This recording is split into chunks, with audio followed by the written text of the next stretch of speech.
He's a professor at the University of Toronto, expert in correlated probability systems, problems with numerical methods as well as analytical methods. And he's going to talk about orbital spins and spin orbit coupling in correlated oxides. So spin orbit coupling physics in strongly correlated systems where not only there's spin orbit coupling but also correlated, strong correlation effects. And I believe Aaron's going to use some slides and some. So thanks to Una and Eric.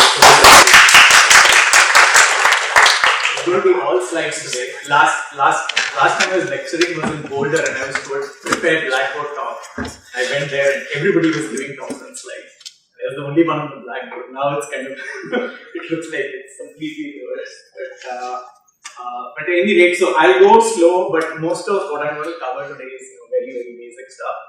But stop asking questions and sort of see how far we get. So what I wanted to cover in today's lecture is kind of just a basic overview of some things, and then in the second lecture tomorrow I'll sort of dig into a little more detail on a few aspects of things that I've done. So, alright. So we are all familiar with this thing.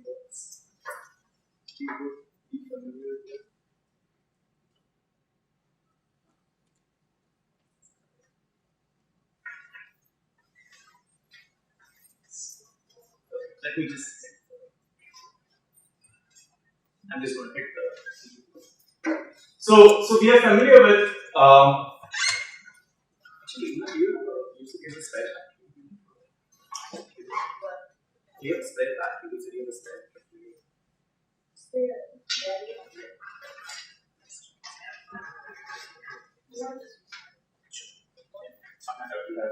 I think one of them is.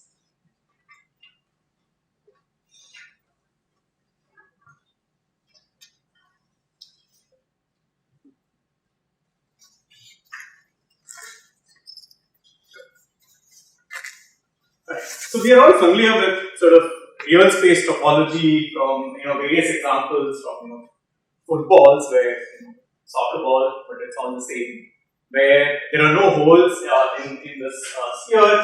To what Una was mentioning about the glories of Victor and Ithaca, it's not that different in Toronto, where you have this little ice tunnel with a hole through the tunnel which has one hole going through this block of ice, which is G1. And then if you look at a coffee cup or you have your breakfast, you can have more and more interesting objects where you can define the genus of these surfaces by looking at how many holes there are in this object. You can of course say, well, it's topologically equivalent to have beer instead of coffee in the morning.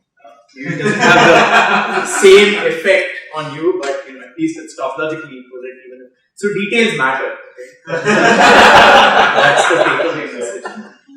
Yeah, question.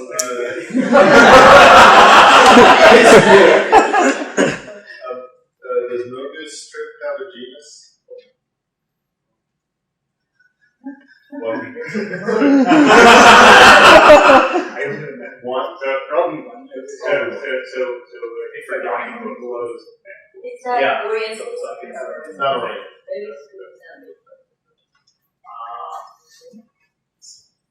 This is eventually things melt as they have here, and so you can sort of have thermal topological transition in this case where eventually things look nice. You can sort of also have topological transition where you take a bite of a donut. But so this is all stuff that we are familiar with from just thinking about topology of things that we see around us in real space. But in solids, we are concerned with similar physics but occurring in momentum space, where the donut now is the sort of Brillouin zone that is in two dimensions, takes the form of a donut. And what we know from solids is that we have in crystals, we have, as opposed to what the team was talking about, where he's kind of really thinking about strongly disordered systems, which we get to I guess, in the second lecture. But here we are really thinking about periodic crystalline systems, and if you just think about single particle dispersion, then we have energy bands, and these energy bands have a label, in this case showing two of them. They have an energy at every momentum point in the Brillouin zone, and then there are block wave functions that one defines at every point in momentum. And for a very simple two-band problem, one can think of this as some pseudo-spin half degree of freedom at every point in momentum. So the two pieces of information here sort of are encoded into this vector d, where the magnitude of d tells you, what is the effective strength of the magnetic field that the pseudo-spin half degree of freedom is seeing, and that tells you what's the separation in energy between these two bands. But there is also information contained in the direction of where this vector points. And this vector is going to point somewhere on the unit sphere, with sort of d hat being the unit vector. So this one actually now contains information about the wave functions of these bands. So in particular, now one can use this. So one can view the problem of finding the energy bands and solving for a simple non-interacting Hamiltonian here as giving you some map between points on the torus, momentum points on the torus, to points on the sphere, such that many different points on the sphere may have similar looking sort of energy bands, but depending on how the vector points in different places in momentum, one can have different phases of matter. And so here we are thinking about phases that I never discussed, which are insulating phases of matter, which means the energy gap is always non-zero, which means the vector always has a finite length, but its direction can point along different directions. And based on this, one can define certain topological invariants, things where if I change the Hamiltonian slightly without closing gaps in the band dispersion, then there are some invariants that one can define, and one of them here is what's the Chern number, which tells you how many times when you go around the torus, you take a little patch in momentum space on this torus, it will translate into a little patch on the sphere, and you can ask how much, when I go all around the torus, how many times do I wrap around the sphere? And so that is a topological invariant. It doesn't change if you make small deformations to that. Yep. So how is this we're actually using a wave function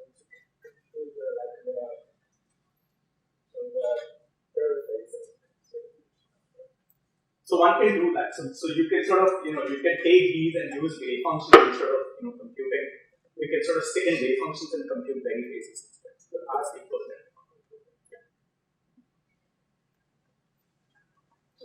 So, and there's a lot of interest in this coming from, discoveries going back nearly 30, 35 years now, where there was the original discovery of the integer and later the fractional quantum Hall effect, where there were certain very, very robust findings that there were plateaus in the Hall resistance sphere occurring at certain integer or fractional values in powers of h over e squared, in terms of h over e squared.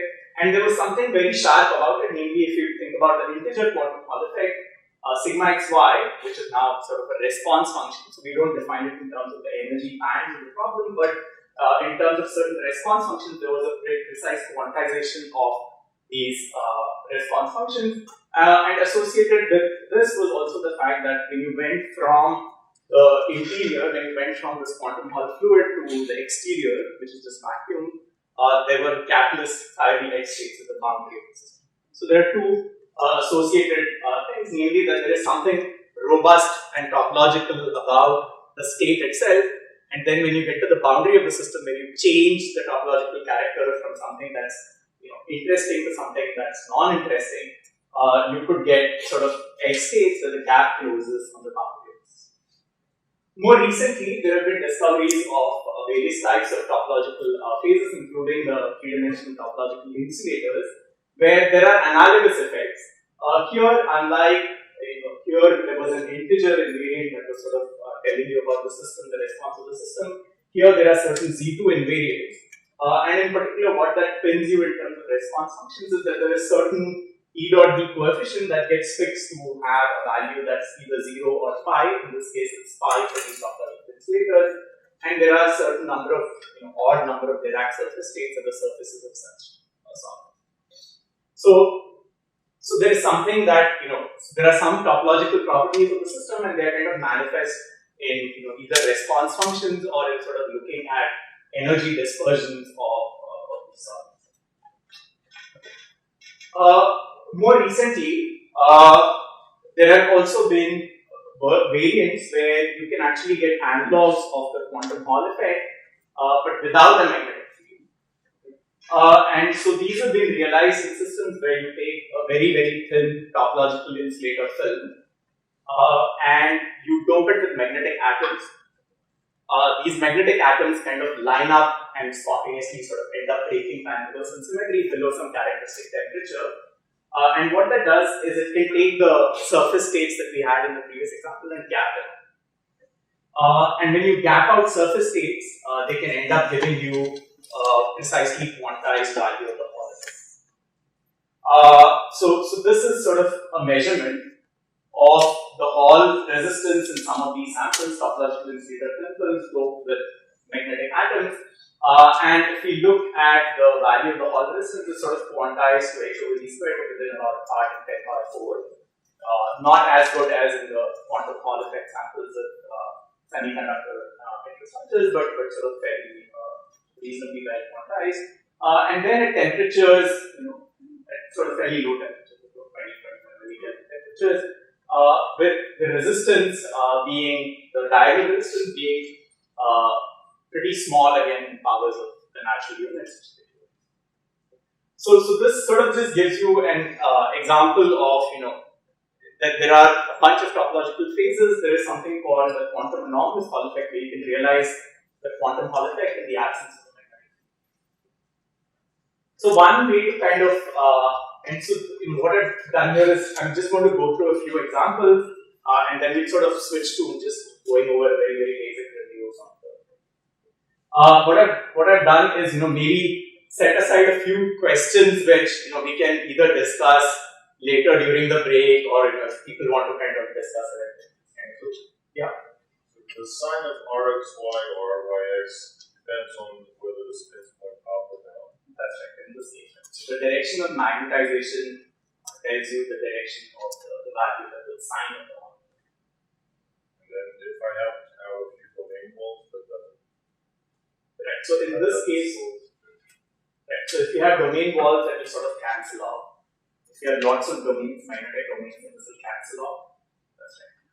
But so what you have to do is you have to polarize them in some way, in one direction or the other, and then remove the magnetic field and see that this thing survives.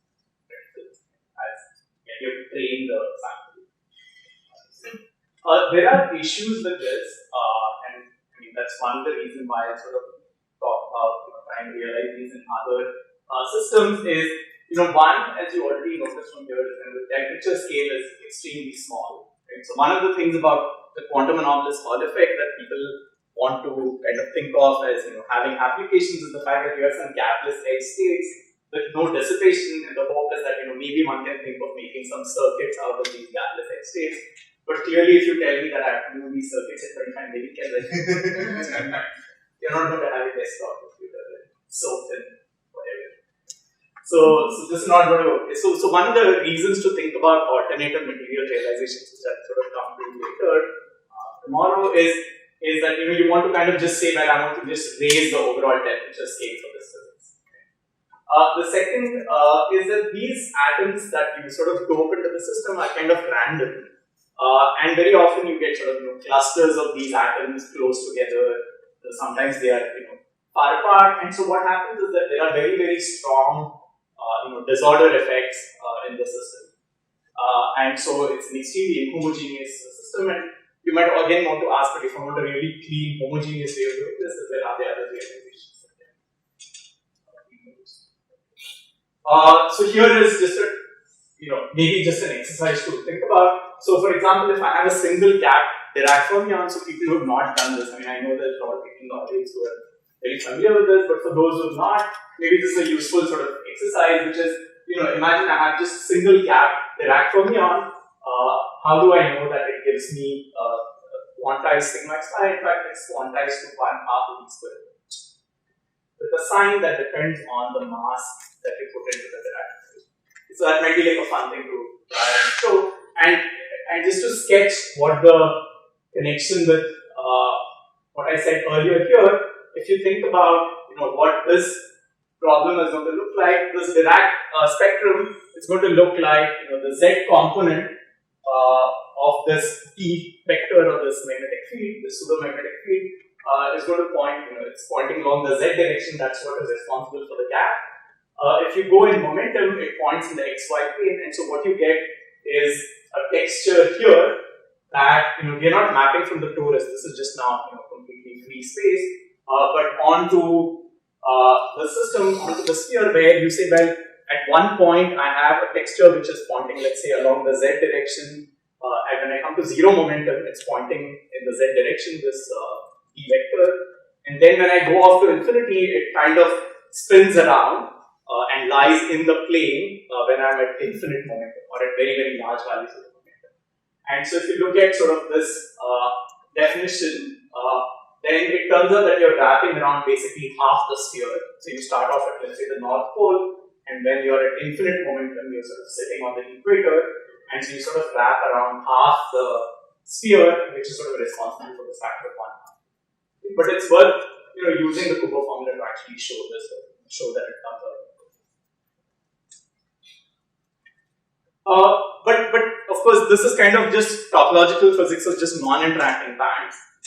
But we also know that strong correlation physics in solids can drive many interesting phases of matter, a lot of which is stuff that we wouldn't guess, right? So much of the interest in strong correlation problems comes from the fact that experiments tell us that you give me any strongly interacting problem, and typically I'll get something interesting in answer.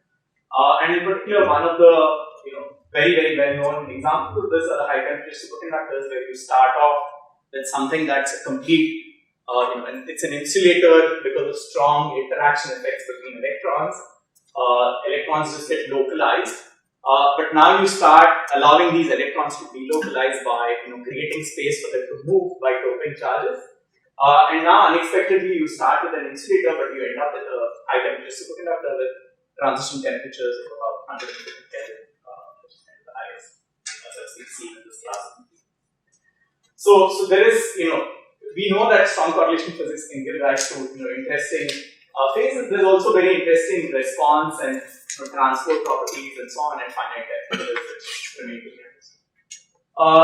This is just another example in the colossal magnetoresistive oxides, where you take these class of mannanites and again you sort of change the carrier concentration, and there is a whole host of antiferromagnetic and charge ordered states that emerge when you start doping electrons into the system. And so one of the things that one wants to do is to try and ask, well, what happens if I try and marry these two effects together? I know I can think about sort of this topology of bands in terms of global properties of some momentum space picture of electrons which don't interact with one another, they're just independent particles. And I know that strong correlations, on the other hand, are extremely local aspects of physics of electrons interacting and getting correlated in real space on short distance scales. So the question is, how do you sort of marry these two together, and what kind of interesting effects can we get? So, for example, in terms of materials, are there ways to kind of bring together these two ingredients? Can you have strongly correlated materials that also have these kinds of topological bands to them? Can you get new types of topological phases that you wouldn't have from simply looking at non-interacting band structures? Can you get interesting phases and phase transitions? So that's kind of the general set of questions one might ask in this context. So what am I sort of going to do? Yeah, question. When you don't have the interaction, you can calculate the quantized topological index. When you have a small interaction, that will not destroy the topological index, right? So, how can you get from, for example, Kubo formula, the exact quantized topological sort of imagine doing some perturbation theory. Yeah, but that's a somewhat approximate way. Exactly. Yeah. Okay. Yeah, exactly. No, you mean like an exact calculation or? Yeah, because quantized means that you have the exact value. Right. How can you prove the small interaction will not destroy the quantization? Yeah, so one thing might be to try and do a perturbation theory to sort of argue that it won't. So we know that if the gap doesn't close, you're in the same phase, and this response function is but I mean, if in terms of calculations, maybe one can sort of use the Foucault formula and further around with it. I don't have the Yeah, I'm trying to understand. So if for example, you could imagine doing eigenvector doing hyperpod calculations for the same quasi-particles that would go into the Google formula to ask whether hyperpod calculation, how to find correct the topology susceptible to that. So that's one way. So when I'm going to do some mean field decomposition and weak interactions, I'm going to sort of do some mean field theory of interaction. I get some renormalized energy bands, but so long as the band structure looks qualitatively similar, nothing. So you'll get small modifications. Clearly, the dispersion will change, but not these sharp characterizations. So the argument might be going through like ideal. Sure. So that's an argument that you say, well, so long as the energy gap doesn't close, there are no collective excitations to whom which the energy gap closes. There are no single particle excitations to which the energy gap is closed. And so one can use adiabaticity to argue that it must be the same. But in terms of calculating it and showing that it's precisely quantized, I guess something like RP form would be like the first step. Yeah. Some aspects of this question will also be addressed in my lecture. Next lecture.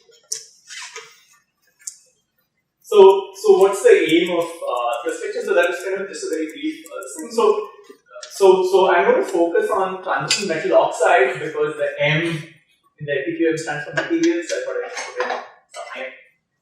So today's lecture is going to be mainly about what are extremely basic stuff. It's going to be really textbook level stuff. What are orbitals? What are the different things that they can do? How do spins interact in a solid? And how do you kind of bring together orbitals and spins and what are the so this is really just textbook level lecture. So stop and ask questions. I'll just have little cute problems that are kind of put in there, which hopefully will allow some better if people want to sort of go in and do some fun stuff. And there is a couple of books that kind of delve into this in more detail. There's one older book by Patrick Fazekas, which kind of might be out of print now. And there's a more recent one by Daniel Constable that also does a lot of this. Alright, so let's begin with very basic stuff. We start with atoms. Electrons in atoms, we're going to see some spherically symmetric potential, and the wave functions decouple into radial and orbital wave functions into ILMs. And if we ignore spin, which I'll do for a while for the next few slides, you have some degeneracy +1 associated with these spherical harmonics. And for the purpose of this, since I'm going to talk about transition metal oxides, we'll just focus on the d orbitals for a lot of these transition metal oxides, where the spherical harmonics are kind of limited to looking at L equal to 2, where these are the different sort of spherical harmonics. This one here kind of points towards so these are the complex orbitals, but the ones that we are kind of more used to are drawing are the ones where you look at real orbitals, where if you look at things with zero angular momentum, they're kind of not spinning around and they're kind of pointing towards north-south pole. And the faster you spin them, the more they kind of spread out their arms. And so you can sort of go to states where you can look at states which are combined from looking at M being equal to 1 plus minus 1, where you kind of spread out your arms a little bit and you kind of spin around, or you kind of really spin very fast, and then you get sort of linear combinations of larger angular momentum states where you're kind of completely spreading down south and you're pointing towards the So you can sort of combine the complex violence into these real orbitals that we are trying to reach. So the second ingredient, so this is the first ingredient when we start with an atom. The second ingredient is you kind of put this atom into a solid environment, in the environment of a crystal, and that's going to give us crystal field levels, which tells us that spherical symmetry is broken. You have reduced symmetry, and in this case, if you think about octahedral environments, and we look at distortions in a second, if you look at an octahedral environment, then spherical symmetry is gone, but you have some residual symmetry associated with the fact that this is sort of lying in this octahedral environment, and that splits the original levels into so-called P2G manifold degenerate P2G levels, which are drawn here in terms of real orbitals, are the x, y, y, z, and zx orbitals, and into a doublet EG, which is the 3z square minus r square and the x square minus y square. So if you look at the wave functions, from here we can see one interesting thing, which is that if you look at this wave function here of this doublet, it's y2, 0. And this wave function here, x square minus y square, is composed of y2, 2 and y2 minus 2. Which means if I now try and look at the matrix elements of the angular momentum between such states, then we conclude that there are no matrix elements because I can only raise the angular momentum by 1 unit, so I can never sort of go between these two levels. And so the orbital angular momentum is completely stretched. On the other hand, if you look at these states here, they are composed of m equal to plus minus 1 and m equal to plus minus 2 combination. So in fact, I can get transitions between these with the raising and lowering operators of momentum. So the angular momentum does not get quenched in the sector, it gets quenched in the sector. So we'll talk about this in kind of the going ahead when we talk about spin-orbit coupling, which is of interest to things that I'll talk about later. But here is sort of an interesting, again, like a toy problem to think about, which is, we have, a doublet here. We've said that L, the angular momentum operator that kind of breaks transversely, it gets completely quenched in this doublet. But of course, if I take L plus square, I can, raise angular momentum by 2 units and go from here to there. So in principle, I can have non-zero matrix elements for quarter pole operators or tensor operators. I can get non-zero matrix elements, and so we can try and work out, just for fun, try and work out the matrix elements of this quarter pole operator in terms of this effective doublet. What is it? And it turns out this kind of interesting because there are a lot of systems where these kind of doublets emerge, where we in fact find these kind of quarter polar fluctuations of quarter polar order in a lot of solids.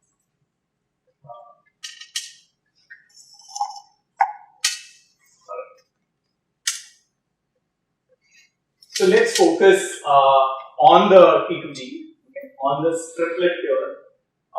And for the triplet, as I said, you combine the violence and you can sort of get m being plus minus 2 or plus minus 1. That sort of forms this triplet here.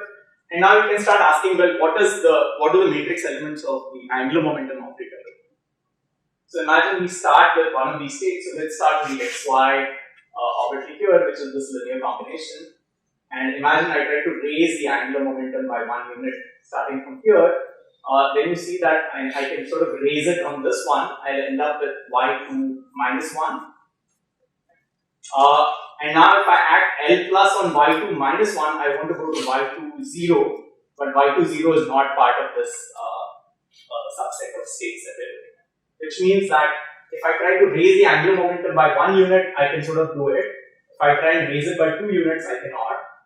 And I just get 0 if I restrict myself to this. Similarly, you can start by asking what happens if I try to lower the angular momentum by 1 unit. You go from y2 to y2 minus 1. But if you act on y2 minus 1 to get y2 minus, to get to y2 1, but then if you go to from y2 1, you can't go to y2 0. So again, if I try and lower the angular momentum by 2 units starting from there, I just get a 0. So this tells me I can reorganize this triplet into an effective L equal to 1 multiplet, where the middle state is this xy state, which has effective m effective just being 0. I raise it by 1 unit and I go to y2 minus 1, and I lower it by 1 unit and I go to y2 plus 1. So the sense of angular momentum actually gets flipped when you start with the full 5-fold degenerate manifold of the D state, and you project it to this 3-fold doublet. Effectively, what you've done is you kind of flip the sense of the angular momentum when you restrict yourself. And that will be important when we kind of talk about later about what's going on. Yes.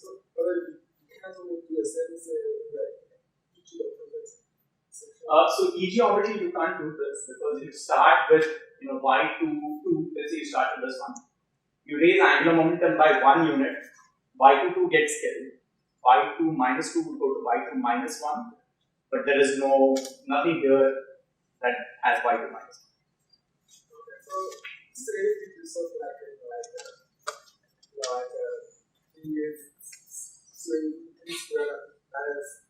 so again, they can take over passive obviously, right? So if you do like a calculation to the one of the first what we call mass I times the protocol, so you can work like that. Like with all matrix elements, right? So you take LZ is clearly 0 here and 0 there, right? Because this is made of plus minus 2, that just has 0. So matrix elements of every angular momentum operator basically vanish. So that's why we do like a little bit of particle. Right. So now you have to say, well, I can go to second order and I can go to things that have 2 L's, right? But that's looking at quadrupolar orders. Right? So you can sort of generate quadrupolar orders. Or you can say, well, I can do this, but I can do it perturbatively. In other words, I can start from here, do L and excite into here and then come back. So again, you can sort of do some second order process if you do that. But if you just stick to this doublet, then you sort of generate orders can arise.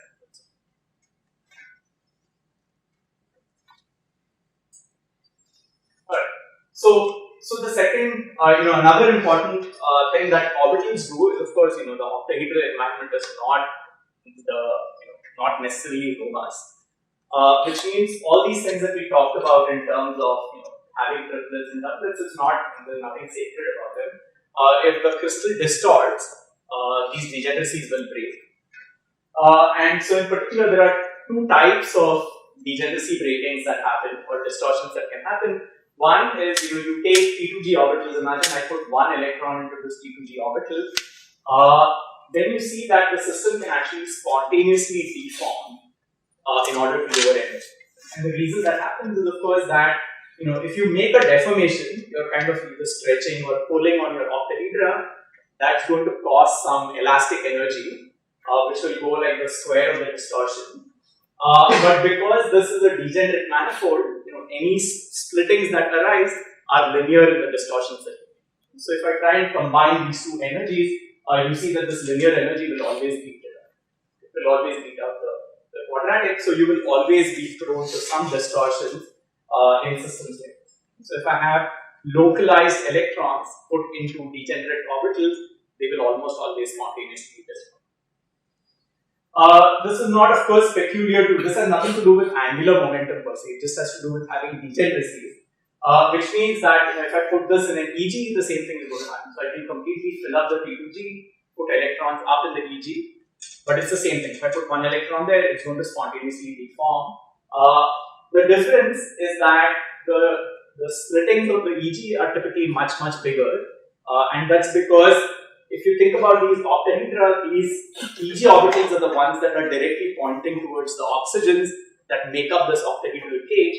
So any deformations that you do to this oxygens that make up this octahedra, they are the ones that are going to more strongly impact the EG orbit. So this turns out to be much larger. I put the question there, but I'm answering it. This is one of those 2 questions that I actually answered. But yeah, so easy.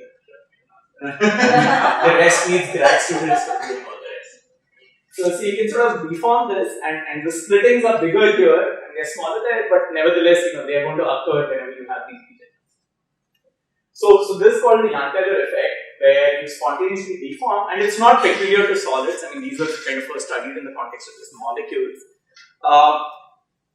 But what's neat in solids is that you can actually have what's called a cooperative Jahn-Teller, namely that every octahedron around every ion kind of tends to deform in the same way or in some correlated fashion. That gives rise to a transition in the entire solid.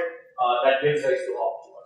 This means that one orbital out of, let's say, these two, one orbital is somehow selected preferentially throughout the entire crystal, or maybe there is some alternating pattern where one of these doublets is selected at one side, and maybe one of the other doublets is selected at the other. One orbital out of the other two, out of these two is selected differently at different sites. So you can get different forms of orbital order and crystal distortions that occur because of this competition between phonon energies and these electron energy degeneracy. So this is kind of the simplest example of degeneracy lowering. So the fractional quantum Hall effect is kind of the extreme other end, where again you have this huge degeneracy of how you put electrons into lambda levels, and you get much more complicated patterns there. Here it's kind of very local physics, and it's completely indeterminate. So in examples of Jahn-Teller from spins, or basically just how spins, somehow the spin energy is always the weaker one. Doesn't compete with basically. So the phonons have a larger energy than spin energy. Weaker.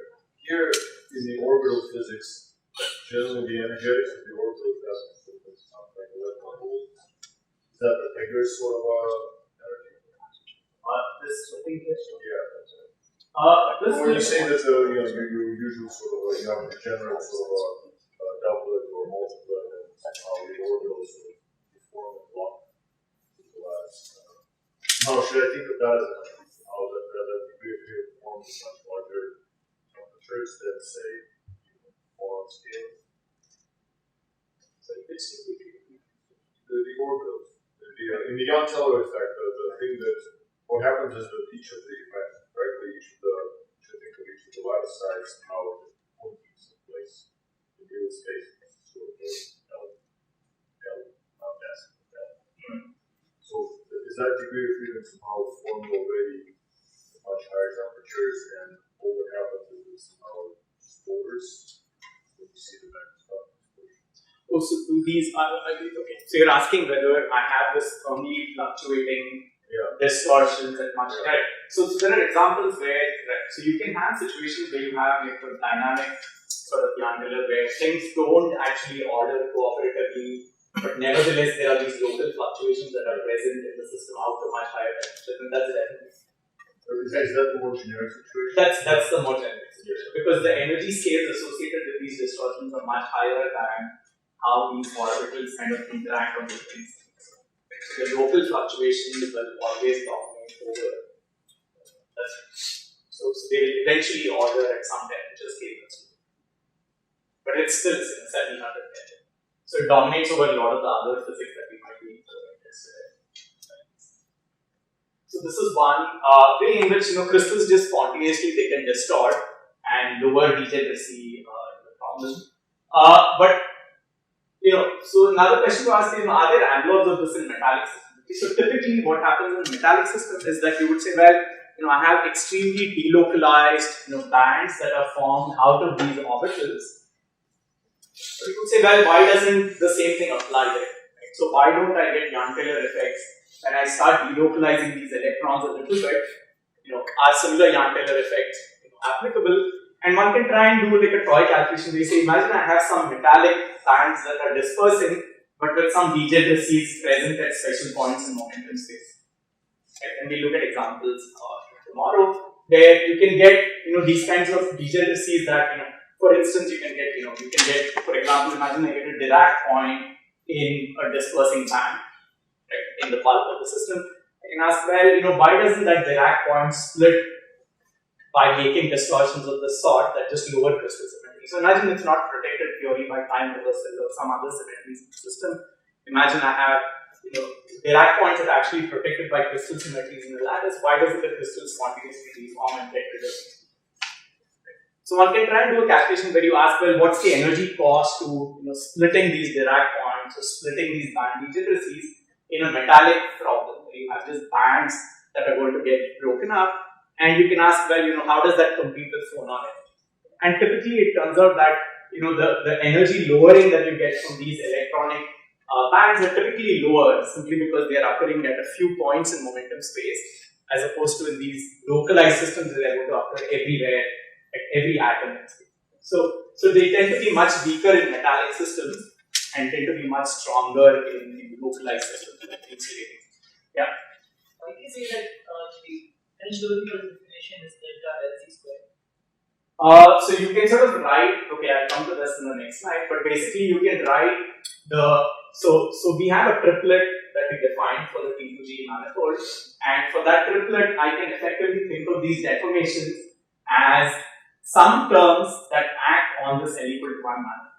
So I should be able to write down these deformations in terms of angular momentum operators restricted to that T2G manifold, and then those deformations take the form of some angular momentum operators. Right? But they have to be time reversal invariant, so the only thing you can get is some even powers of the angular momentum. Right? So the deformations of the form where I have even powers of the angular momentum, and of course it's like a spin 1 problem, L equal to 1 problem, which means, I need not be left with any degeneracy. Right? And time reversal doesn't protect me at all. So I can completely get rid of all the degeneracies by making sufficient number of distortions. I can just get rid of the degeneracies. But all of it is captured by some vector L equal to 1 manifold. But coming back to this metallic system, another place where people have explored a lot of topological phases is in the context of just flat bands. So imagine I have flat bands which kind of mimic lambda levels in some way. Right? One can ask, can these flat bands be realized, and can interactions in flat band give rise to sort of interesting physics?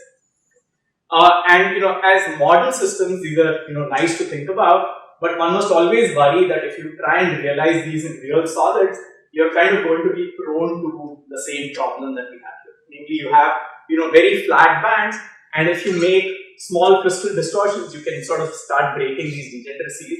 So now it becomes, if you think about problems of that sort, you have to worry about what is more important. Is the gap coming from interactions that give rise to sort of interesting topological phases in these flat bands? Is that the one that dominates?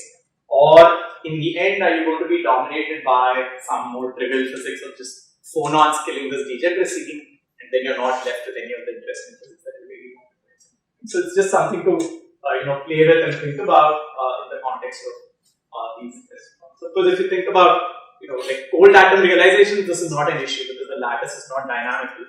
It's just something set by the laser fields. But when you think about real crystals, this is not really clear. So here was sort of, I guess, partially addressing your question. But you can ask, well, is that the only way these degeneracies get lifted? And it's not true. Of course, I can always have crystals where the eventual symmetry of the system is lower than what I thought it was. I don't necessarily have to have a perfect octahedron, simply given that I may not have a cubic crystal to begin with. So imagine I take a lot of systems which in fact people are making today, and do a lot of work here at Cornell, just trying to sort of grow these layer by layer sort of growth of oxides to make various sort of interesting metal structures. And clearly there is no reason to have cubic symmetry because there is some layering direction. So there's a preferred direction in space, and so you sort of break your perfect symmetry down. It can also happen, naturally a lot of systems that do, for example, the cuprates, for example, are, very layered copper oxide crystals, and again, you don't have perfect cubic symmetry. They're not really, they're like tetrahedral or orthorhombic or distorted, which means that even at the level of these octahedra, we are sort of prone to distortion simply because of the way the entire crystal is ordered. So, for instance, if we look at crystals that are grown, where they are stacked along the 1-1-1 direction, which I'll talk about tomorrow because it has some interesting potential for realizing topological phases, then you're prone to sort of stretching or squeezing along the trigonal axis, which is the sort of 1-1-1 axis of this cubic system. And in that case, you can sort of rewrite the effect of this squeezing or stretching, again, as I mentioned already, in terms of some L effector equal to 1 angular momentum operator and then n is sort of the direction along which you squeeze or stretch, and so you can write down the effect of this squeezing or stretching in terms of some effect on Hamiltonian acting on the equilibrium. So if you do this, then it's, or you do the Lz squared, you see that, you have one, Lz equal to 0, where z might be, let's say, along the n hat direction. One of them has, energy that's different from the other two. Right? So you have Lz equal to plus minus 1 will have the same energy, or, in this case, the L111 direction will have the same energy for plus 1 or minus 1. But the energy 0 will have, the L equal to 0 will have a different energy. So this tells you that by making these distortions, either diagonal or this kind of triple distortions, you can sort of lift degeneracies, but you can still be left with some interesting angular momentum, degrees of freedom along the direction, along the axis that you're squeezing or stretching. Again, these are examples of non-famous doublets, which means they are not, even though it looks like, I have one state that's spinning around in one direction, the other state that's spinning around in the other direction. These are not famous doublets. I can always make further distortions to further break this degeneracy and get real combinations. In this case, this degeneracy is protected. So of course, if I break time reversals, right, I favor one spinning direction over the other, I will definitely break this degeneracy. But I could of course also break the C3 symmetry. So for example, if you look down this axis here, I have a triangle, right? And I could sort of look at that triangle and it will go into itself if I turn by 120 degrees, if I turn by 2 pi by 3. So there's a residual C3 symmetry in the problem. And it turns out that that's enough to actually, that together with time reversal, they're both necessary to guarantee these features. So what you have is then, it's not simply protected by Cramer's theorem, but you have additional crystal symmetries that are important. So this is an example of another example of like a non-Cramer's doublet, just like the VG doublet there, it was not protected by time reversal. This is another example. So what happens if we start putting electrons into these orbitals now? So you can start asking, well, these electrons, it was fine at the level of a single atom. I can have degeneracies, I can have degeneracy breaking. What if I now start not thinking about localized electrons, but start putting electrons into these orbitals, which may or may not be distorted? What happens? So one very simple thing, of course, is that these orbitals have some shape in real space. Which means that conduction will be very much dependent on which orbitals I'm sitting. Okay. So the very simple one is, imagine I pick one of these orbitals, let's say the DYZ orbital, and I put electrons in there. Clearly, hopping between such orbitals in one direction is much stronger than hopping in the other direction. So you can get very, very strong, quasi one-dimensionality, even though your crystal is two-dimensional. So for example, if you look at the Fermi surface of strontium ruthenate, the 214 ruthenate, there are certain bands here in this 2D problem where you can sort of delineate them as saying, well, these are the DYZ orbitals that are more or less one dimension, and then they get kind of slightly distorted because of mixing with the other orbitals. Similarly here, you could have some DXZ orbitals, which again sort of look very much quasi one-dimensional and have this nearly flat portion. So this is one. You can sort of see in the Fermi surfaces that there might be one-dimensional bands appearing in 2 or 3 dimensional crystals. But this could also happen not just in a system that has the full symmetry of the crystal, but it could also happen by spontaneously lowering the symmetry. So for instance, if you have some form of orbital order where some of these orbitals are favored over others, then your conduction is going to become anisotropic, even though you started off with something that was isotropic. So you could have a high temperature phase where transport looks isotropic, and you undergo orbital order, and associated with that orbital order will be a very, very directional dependent conductivity. So that's kind of the simplest effect that orbitals can have on alternating electrons. But you can have other interesting physics. Okay? So for example, imagine I take these, this kind of orbitals, which carry non-zero angular momentum. So I can sort of label them by states which, as I said, have circulation going around one way or the other. So now I can have states with positive and negative circulation, and I've labeled them here by colors where red, blue, yellow sort of label the phases going around on the circle. And I've not done it smoothly simply because I'm going to put it on a triangular lattice here, but so now you see that these plus minus orbitals will have windings that go one way for one of them and oppositely for the other one. Now you can ask, well, how do these orbitals hop around? Right? Unlike the ones that we talked about last time where hopping becomes unidirectional, here the orbitals have circular symmetry, and so you expect that the hopping will be more democratic in different directions. Right?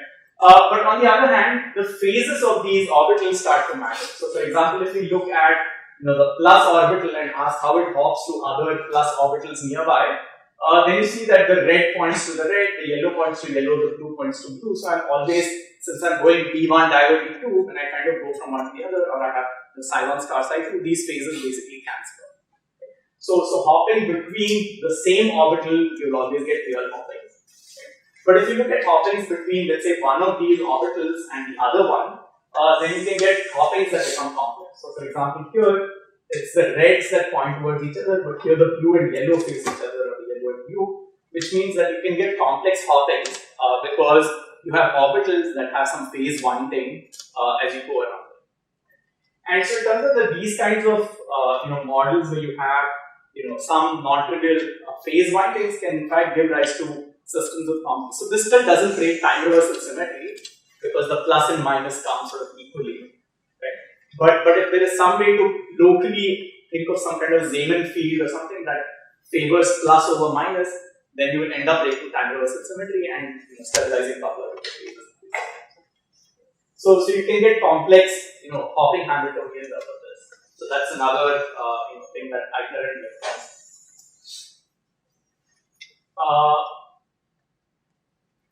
There are other interesting effects that also happen, which is there are orbital analogs of the so-called Rashba effect, which I will come to later, which is that you can get these, imagine I ask, well, I have these orbitals which they're sort of like rings with some phase information around them, and I can ask, well, what happens if they're not sitting in one place, but I really want to form a block state that's sort of moving in some direction. So you can say that, imagine I draw a one-dimensional lattice, and now I'm kind of looking down on this one-dimensional lattice, and I have these flat rings. Okay. So in this case, let's say the 1, 1, 1 direction is the one that's pointing out of the plane of this, out of the plane here, and I have these little circles. So think of these as Bannier states. Right? So you have these little circles. They're kind of sitting on a site R or a site R plus 1, and they kind of look like rings. And here I've only plotted the density. So of course the density knows nothing about the phase winding. But now you can start setting this in motion. Okay? And if you set this in motion, what you're doing is you're creating superpositions of these states on neighboring sites. So if I look at two sites, let's say I look at R and R plus 1, and I look at superpositions of them. Right? So I look at one ring plus another ring, and I give you the total mod square. Right? So that's the density that I have in the problem. This density looks fairly symmetric in the system. So it's kind of, it doesn't have, it doesn't break any symmetries in the problem. But now imagine I kind of set this ring in motion. Okay. Then what I have to do is I have to superpose these two rings with a relative phase difference, which means I take these two circles and I kind of turn one of them by, let's say, e to the minus I k by 2, and the other one by e to the plus I k by 2. And then I kind of add the two together. And now the density profile no longer has this very symmetric shape. It has an asymmetric form where you get a non-zero electric dipole moment. So in this case, for instance, if you set it in motion in plus k, let's say it's going in one direction, it will develop a dipole moment that's pointing up. But if you reverse the direction of motion, you can sort of get a dipole moment that's pointing up. So you can get momentum-dependent orbital dipoles in the system, and these electric dipoles will then determine sort of what happens to the dispersion. So if there are electric fields that can couple to these in the system, if there are physical electric fields that can couple to these dipoles, you would actually completely modify the dispersion. So for instance, if you have, imagine I have these rings, and let's say they're moving along some edge of a system, right, where the symmetry of left right is kind of broken when I go in one direction. You might have electric fields that point in one direction that might favor this kind of dipole moment as opposed to that one. Then your dispersion will become asymmetric. Instead of being a nice symmetric functional momentum, it will become asymmetric functional momentum. So this, it turns out, is an orbital analog of the Rajda effect, where these electrons, not relativistic, it's just a non-relativistic effect of coupling to electric fields to electric dipole moments. But you can get very, very similar physics coming from just orbitals moving in these kinds of environments. Yeah. So in what you're described today, and the role of the material being oxide is providing you with this orbital degree of freedom with some subset of it. Yeah. And perhaps the effect of correlation is to put you in some symmetrical state. Which will give you a different kind of answer for that. You didn't have that symmetry and perhaps some time symmetry, some discrete symmetry and other symmetry. And then you have this new band structure that you're going to ask what that does. And so that's one question. Another thing is that having this being object, I guess if you want to mimic this and say, pull that up. But I guess what you've done, a lot of work here, going through regular distortion and so on, in a particular direction, is to arrive at some discrete set of things. And then you have these interesting effects. And I can imagine perhaps, without needing all the lattice and all the regular distortion, by doing some, some right atom ion or whatever, you can perhaps mimic the same kind of physics that you're describing. Yeah, so if you take, if you want to think of an optical lattice, for instance, if you have a spherical harmonic potential at each well, then you would have kind of harmonic oscillator states. So you would have a threefold degeneracy for the first excited state. But you could imagine squeezing on this to break off the one state from the other two. So in principle, you could construct these, right? But then things like spin-orbit coupling, I mean, everything you have to kind of build in. That's what you could imagine.